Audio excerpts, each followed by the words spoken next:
Hello students, मैं doctor Vinay Singh syndicate IAS की इस मंच पर एक बार पुनः आप सबका स्वागत करता हूं। आज हम अध्ययन कर रहे हैं अंकल जज सिंड्रोम को लेकर।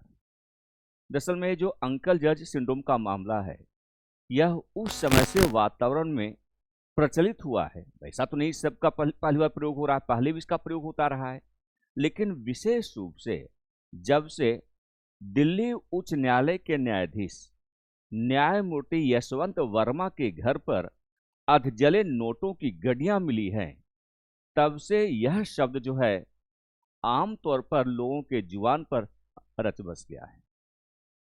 आज की क्लास में हम समझने का प्रयास करेंगे अंकल जज सिंड्रोम होता क्या है और इसके लक्षण क्या होते हैं, इसके प्रभाव क्या होते हैं।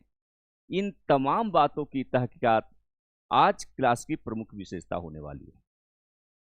तो दरअसल में लोगों में एक बड़ी मनोवृत्ति पाई जाती है उस समय जब उसका आका किसी उच्च पद पर बैठा होता है, तो व्यक्ति यह मान बैठता है कि गलत करने का उसे एक नैसर्गिक अधिकार प्राप्त हो गया है, क्योंकि यदि वह गलत करता है तो उसका आका जो उच्च पद पर स्थापित है उसकी गलतियों को नजरअंदाज कर देगा, उसकी गलतियों पर पर्दा डाल देगा, वह किसी प्रकार के दंड से बच जाएगा। हम इसी बात को समझने का प्रयास कर रहे हैं कि रियल में अंकल जज सिंड्रोम क्या होता है। तो यहाँ पर देखिए, ये अंकल जज सिंड्रोम, ये चर्चा जो है न्यायाधीश के सापेक्ष में कर रहा हूँ, इसलिए यहाँ पर जो तस्वीर हमने लगाया है सर्वोच्च न्यायालय का लगाया है।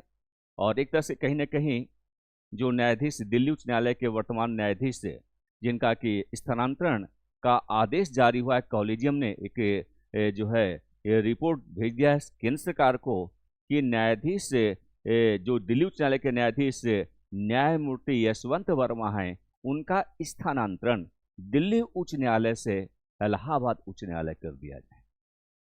तो एक मनोवृत्ति जो है यहाँ पर दिखाई पड़ रही है यशवंत वर्मा के अंदर।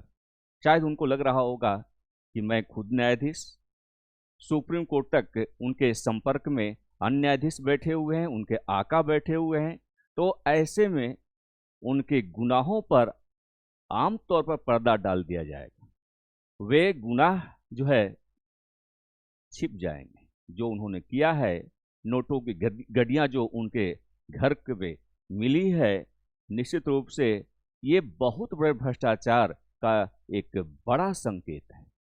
तो यहाँ पर हम इसी सिलसिले में अंकल जज सिंड्रोम का विश्लेषण करने वाले हैं। तो यहाँ पर देखिए, तस्वीरों में आप देख सकते हैं कि कैसे जो है अंकल जज सिंड्रोम को हम प्रदर्शित कर सकते हैं, आप इसको समझ सकते हैं। अंकल जज सिंड्रोम क्या होता है, इसे सबसे पहले हम समझने का प्रयास करेंगे। तो यहाँ पर देखिए, न्यायमूर्ति यशवंत वर्मा साहब हैं और ये न्यायपालिका, उनका हथौड़ा चलने वाला है। तो सबसे पहले हम देखें कि क्या होता है अंकल जज सिंड्रोम। दो तस्वीरों हमने समझाने का प्रयास किया है। आप सब भी जब ट्रैफिक वाले आपकी गाड़ी को, आपकी बाइक को जांच पड़ताल कर रोकते हैं, तो आप भी कोई ना कोई बहाना बनाकर या उन्हें धौंस दिखाते हैं, अपने अंकल को लेकर, अपने आकाओं को लेकर उन्हें याद करवाते हैं कि देखो मेरा एक अंकल जो है इस पद पर कार्यरत हैं और आप हमें जो है हमारी गुनाहों को माफ कर दो। तो ये तमाम घटनाक्रम आम जनजीवन में भी होता है। सबसे पहले हम समझें कि अंकल सिंड्रोम से मुख्य आशय क्या है। तो दरअसल में अंकल जज सिंड्रोम जो है एक सामाजिक, इसी को हम जो है एक बीमारी भी कहते हैं, एक सामाजिक और मनोवैज्ञानिक स्थिति को दर्शाता है जिसमें किसी व्यक्ति को यह विश्वास होता है कि उसके व्यक्तिगत संपर्क या रिश्तेदार, जैसे कि उसका कोई चाचा हो, उसका कोई मामा हो या परिवार का कोई अन्य सदस्य जो किसी महत्वपूर्ण पद पर आसीन हो, उसके पक्ष में निर्णय लेगा या उसे विशेष लाभ दिलाएगा, उसके गुनाहों पर पर्दा डाल दिया जाएगा। इसे ही हम अंकल जज सिंड्रोम के रूप में जानते हैं।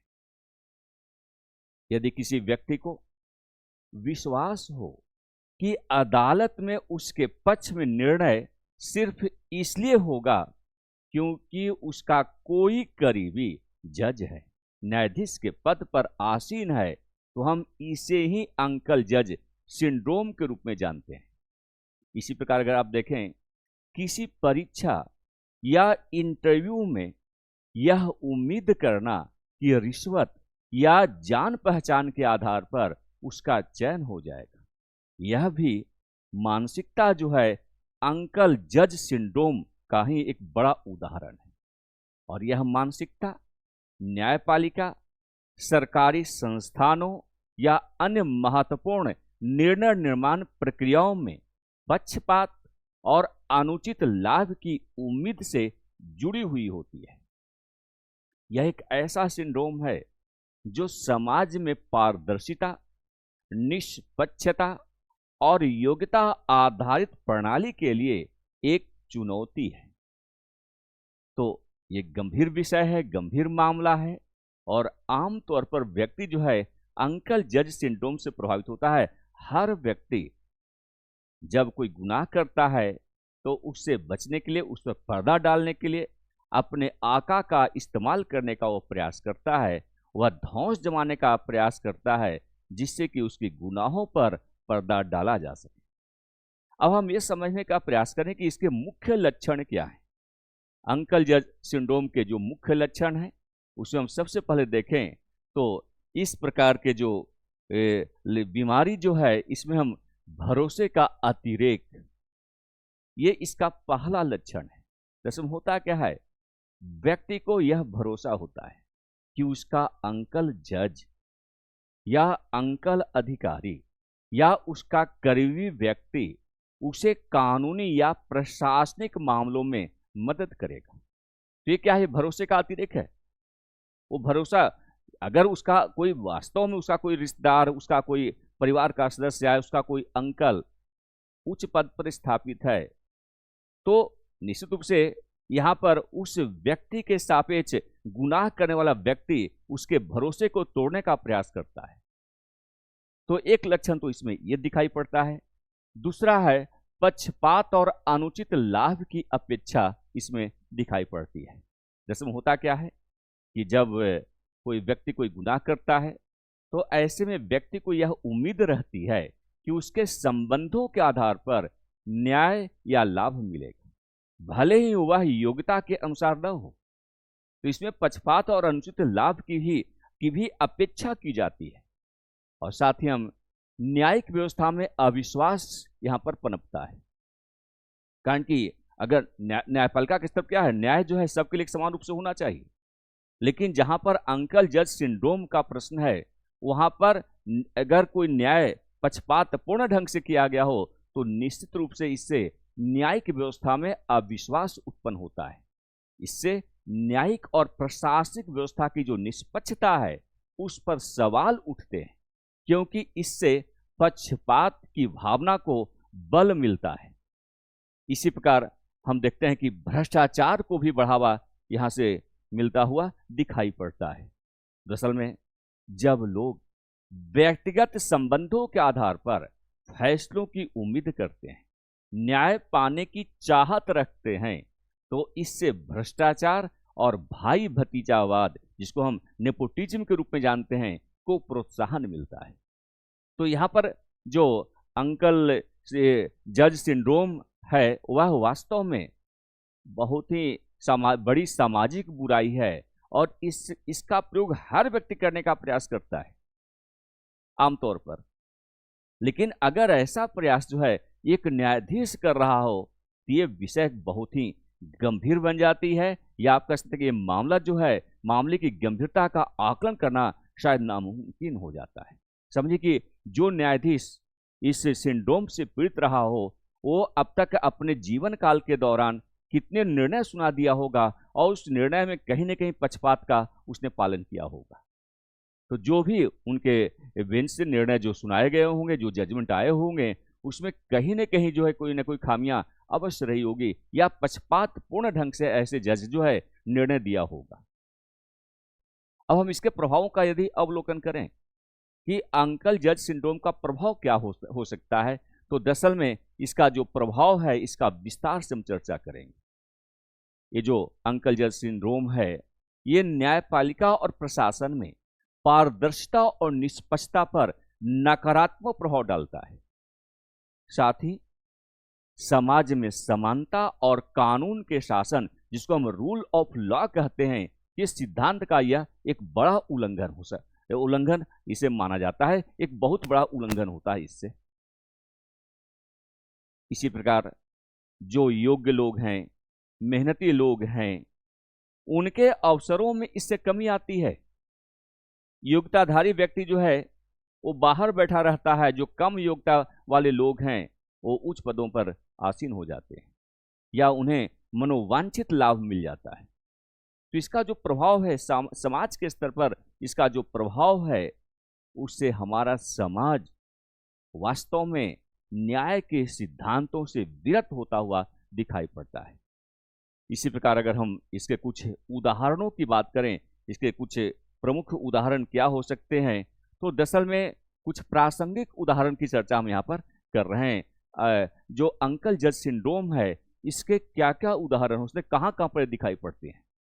तो न्यायपालिका में इससे क्या है, पक्षपात की उम्मीद बढ़ जाती है। एक तो न्यायपालिका यहाँ पर प्रभावित हो रही है अंकल जज सिंड्रोम की वजह से। तो यहाँ जो एक बड़ा उदाहरण जो है खुद न्यायपालिका के स्तर पर दिखा सकता है। मान लीजिए कि किसी व्यक्ति पर एक आपराधिक मुकदमा चल रहा है, उस व्यक्ति को यह भरोसा है कि उसके चाचा उच्च न्यायालय के जज हैं, न्यायाधीश हैं, इसलिए जज उसके पक्ष में निर्णय देंगे, भले ही सबूत उसके खिलाफ क्यों न हो। यह मानसिकता अंकल जज सिंड्रोम का एक बड़ा उदाहरण है और ऐसा आमतौर पर होता है। दूसरी बात, परीक्षा में चयन की उम्मीद करना। किसी प्रतियोगिता परीक्षा की बात कर लीजिए, यूपीएससी की बात कर लीजिए, यूपीपीसीएस की बात कर लीजिए, बीपीएससी की बात कर लीजिए, एमपीपीएससी की बात कर लीजिए, आरएएस की बात कर लीजिए, एसएससी की बात कर लीजिए, में कोई उम्मीदवार यह मानकर तैयारी करता है कि उसके पिता या चाचा सरकारी अधिकारी हैं, इसलिए बिना पूरी तैयारी किए ही उसे सफलता मिल जाएगी। यदि वह चयन न होने पर सिस्टम को दोष देता है तो यह भी अंकल जज सिंड्रोम का ही एक उदाहरण है। और इसी प्रकार हम जो है नौकरी में सिफारिश की उम्मीद करना भी वास्तव में अंकल जज सिंड्रोम का ही लक्षण आप कह सकते हैं। कोई व्यक्ति है सरकारी या निजी क्षेत्र की नौकरी के लिए आवेदन करता है, आप लोग भी करते हैं, और उसे यह विश्वास होता है कि उसके परिवार के किसी सदस्य का उच्च पद पर होना उसकी नियुक्ति को सुनिश्चित कर देगा, भले ही उसके पास अपेक्षित योग्यता नहीं है। तो यह स्थिति भी अंकल जज सिंड्रोम को ही प्रदर्शित करती है। और इसी प्रकार पुलिस या प्रशासनिक मामलों में हस्तक्षेप के संदर्भ में आप देख सकते हैं। इसके पहले भी हमने कहा कि ट्रैफिक सिस्टम का आप पालन नहीं करते हैं, ट्रैफिक नियमों का आप उल्लंघन करते हैं, और उल्टा जो ट्रैफिक इंस्पेक्टर चौराहे पर खड़ा है उल्टा उसके ऊपर धौंस जमाते हैं। तो किसी व्यक्ति का ट्रैफिक नियम तोड़ने पर पुलिस उसे जुर्माना देने के लिए रोकती है, लेकिन वह व्यक्ति अपने किसी रिश्तेदार, कोई डीएसपी है, कोई एसपी हो सकता है, कोई पुलिस का और भी बड़ा अधिकारी हो सकता है, कोई मंत्री हो सकता है, कोई विधायक सांसद हो सकता है, से फोन करवाकर जुर्माने से बचने की वह कोशिश करता है। तो यह भी एक जो है सिंड्रोम जो है, ये जो सिंड्रोम है इसी को हम अंकल जज सिंड्रोम के रूप में जानते हैं। तो यहाँ पर देखिए, आप इसे पिक्चर भी देख सकते हैं। देखिए ये ट्रैफिक पुलिस है और यहाँ पर जो है ट्रैफिक नियम का इस बंदे ने उल्लंघन किया है। अब जब इस पर कोई चार्ज किए जा रहे हैं, कोई जुर्माना लगाया जा रहा है, तो ये धौंस दिखाने का प्रयास कर रहा है कि उसके जो आका हैं या उसके जो अंकल हैं, उसके जो रिश्तेदार हैं, उसका जो परिचित हैं, उसके पड़ोसी का, उसका जो कोई पड़ोसी है वह उच्च पद पर आसीन है, डीवाईएसपी के पद पर आसीन है, या हो सकता है कि एसपी के या एसएसपी के पद पर आसीन है, कोई कमिश्नर हो सकता है, कोई मंत्री हो सकता है, कोई विधायक हो सकता है, कोई सांसद हो सकता है, तो ये उस धौंस के आधार पर जुर्माना देने से ये बचने का प्रयास यहाँ पर कर रहा है। इसी प्रकार अगर आप देखें तो ये जो अंकल जज सिंड्रोम है, इसमें एक और इसका जो है एक खासकर उदाहरण हम देख सकते हैं कि खेल और सांस्कृतिक क्षेत्र में भी सिफारिश की उम्मीद इस संदर्भ में की जाती है। तो यहाँ पर देखिए, ये जो खेल और सांस्कृतिक क्षेत्र में सिफारिश की उम्मीद भी ये अंकल जज सिंड्रोम का ही एक रूप है, आप कह सकते हैं।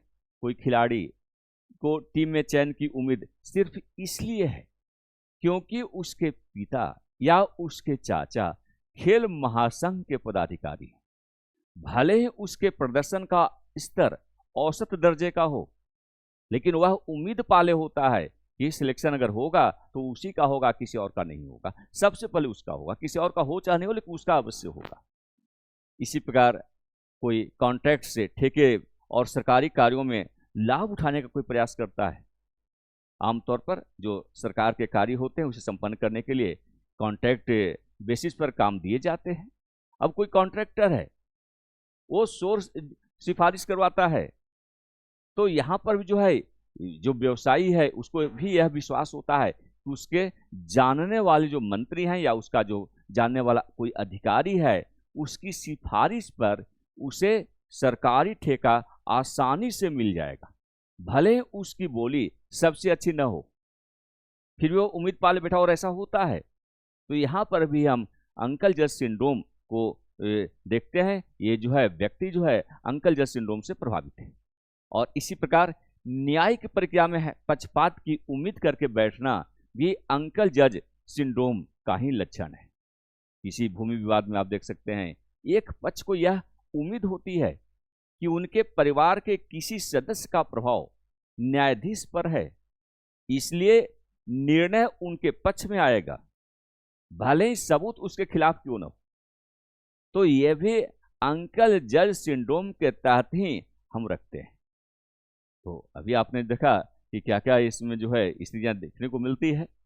अब हम इसके कुछ मुख्य संकेत को लेकर अगर चर्चा करें तो वास्तव में संकेत क्या कहते हैं? अपने संबंधों और जान पहचान के आधार पर लाभ की उम्मीद करना, ये इसका संकेत है। आप पहचान सकते हैं कोई व्यक्ति अंकल जज सिंड्रोम से प्रभावित है कि नहीं प्रभावित है। उसका पहला संकेत होता है कि वह व्यक्ति अपने संबंधों और जान पहचान के आधार पर लाभ की उम्मीद किए रहता है। उसे ये भरोसा होता है कि उसका आका जो है वो जज है, कलेक्टर है या पुलिस कप्तान है, इसलिए संबंधों के आधार पर उसे लाभ मिल जाएगा। इसका एक दूसरा संकेत देखने को मिलता है, योग्यता और साक्ष्य के बिना जान पहचान और सिफारिश पर भरोसा करना। योग्यता नहीं उसके पास है, व्यक्ति के पास योग्यता नहीं है, कोई एविडेंस भी उसके पक्ष में नहीं है, लेकिन फिर भी केवल जान पहचान और सिफारिश पर उसे भरोसा है कि ऐसा उसके पक्ष में सब कुछ हो जाएगा। एक और संकेत देखने को मिलता है, जब उम्मीद के अनुसार परिणाम न मिले तो सिस्टम को दोषारोपित कर देना। आमतौर पर देखते हैं, आप ही लोग जब तैयारी करते हैं, प्रीलिम्स का पेपर देते हैं, मेंस का पेपर देते हैं, किसी भी स्तर पर, चाहे प्रीलिम्स हो, चाहे मेंस की बात करें, चाहे इंटरव्यू की बात करें, अगर आपके मनमाफिक रिजल्ट नहीं आता है, प्रीलिम्स क्वालिफाई नहीं करते, मेंस में अच्छे परिणाम आपके पक्ष में नहीं आते, फाइनल सिलेक्शन आपका नहीं होता, तो इसका दोष हम आयोग के ऊपर दे देते हैं, इसका दोष हम किसी और पर मढ़ देते हैं।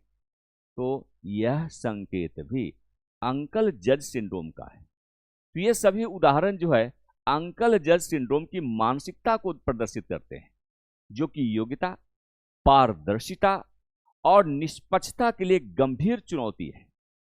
तो कहने का आशय कि आज के दौर में जो है अंकल जज सिंड्रोम, इसका प्रचलन काफी तेजी से बढ़ रहा है, लोग इससे प्रभावित हो रहे हैं और कहीं न कहीं जो है हवाई बातों के आधार पर वे भरोसा कर बैठते हैं कि कोई भी निर्णय उसके ही फेवर में होगा, उसके ही पक्ष में होगा। और इसका आम व्यक्ति भी प्रयोग करता है, अधिकारी वर्ग भी इसका प्रयोग करने का प्रयास करते हैं, और यहाँ तक जो न्यायपालिका के लोग हैं, चाहे वो किसी भी स्तर पर कार्यरत हों, चाहे वो जज हों या किसी अन्य पद पर स्थापित हों, वे सब कहीं न कहीं, हालाँकि ऐसा नहीं कि कॉमनली सब पर लागू होता है, लेकिन आम तौर पर देखने को मिल रहा है कि व्यक्ति स्वभावगत आधार पर अंकल जज सिंड्रोम से प्रभावित है। अनुचित लाभ लेना, कहने का आशय कि जिस चीज के आप पात्र नहीं हैं, फिर भी अपने परिचितों के भरोसे के आधार पर अगर उसका अनुचित लाभ लेने का प्रयास कर रहे हैं, इस प्रकार की मानसिकता अगर आपके अंदर डेवलप हो रही है, तो हम इसे भी अंकल जज सिंड्रोम के अंतर्गत सम्मिलित करते हैं। तो आज का अध्ययन आप लोगों ने अंकल जज सिंड्रोम को समझने के लिए किया, और इधर जो है ये काफ़ी चर्चा का विषय बन चुका है, खासकर जब से जस्टिस यशवंत वर्मा का केस उभर कर सामने आया है, तब से ये जो है अंकल जज सिंड्रोम को लेकर आम बहस प्रारंभ हो गई है। तो आज क्लास हम लोग यहाँ पर ही संपन्न कर रहे हैं। आप सबका बहुत बहुत धन्यवाद।